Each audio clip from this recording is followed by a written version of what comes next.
Listening to a podcast about learning Chinese is not the same as learning Chinese, so why should you spend your limited time on the Hacking Chinese podcast?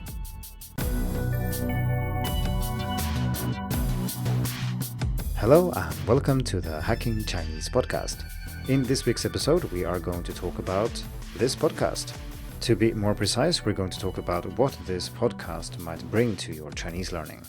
The answer can be split into two parts, where the first one is what Hacking Chinese is good for in general, and the second one is about what the podcast is good for in particular.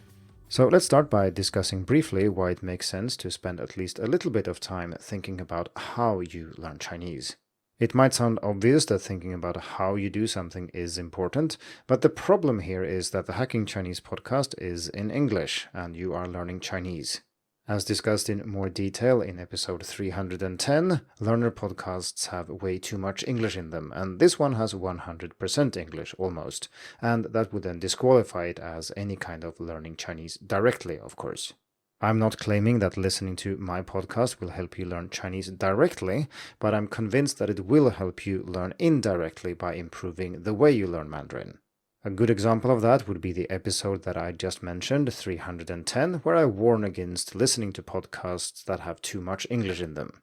Now, if most of your listening practice consists of listening to podcasts that have a lot of English in them, and then you listen to my episode, my hope is that you will gradually switch these podcasts that have mostly English and only a bit of Chinese to podcasts that have more Chinese in them.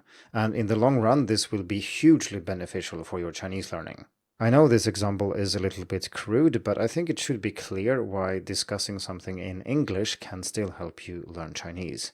Thinking about how to learn a language is also important because it takes thousands of hours to do, and so even smaller tweaks can have a very big effect over time. This doesn't mean that I think you should listen to my podcast instead of podcasts in Chinese, of course, but I think that listening to 10 to 15 minutes of someone talking about an interesting topic about how to learn Chinese once a week is not a problem. If you follow my advice about how to improve listening ability, you will listen much more than that, so 10 to 15 minutes is just a drop in the bucket. My hope is that Hacking Chinese can help you with a range of challenges, such as understanding why something is difficult, which can be both motivational and help you find a solution. I also talk about which areas to focus on and what to prioritize, as well as mistakes that you should avoid and maybe some areas you shouldn't invest too much time into. The goal here is clear. I want to help you solve problems that you encounter as a learner of Mandarin. And if I did this in Chinese, only 1% of the current audience would be able to follow the podcast and benefit from it. Hacking Chinese is not just about information about learning Mandarin though, it's also about inspiration. This is often a side effect of talking about a topic that I find important, but I actually receive more comments about the podcast being inspirational rather than informative. Hopefully it can be both. This is also a good opportunity to ask you for a favor. If you find the Hacking Chinese podcast informative, inspirational, or perhaps both, I would be delighted if you rated the podcast or wrote a review. Our algorithm overlords cannot read our minds yet, I think, so the only way to let other people know that you like the podcast is by rating it and reviewing it. Doing so only takes a few minutes, but it helps grow the podcast and it makes me happy.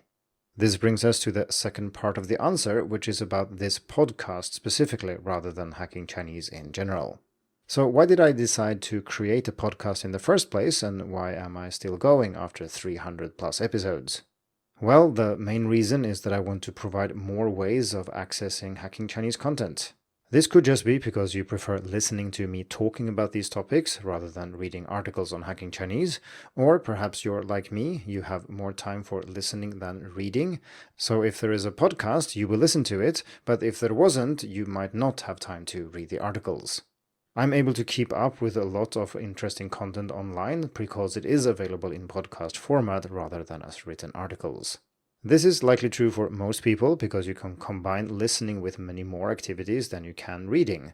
So listening to the Hacking Chinese podcast competes with other forms of listening, but it doesn't really compete with having conversations in Chinese or reading a graded reader.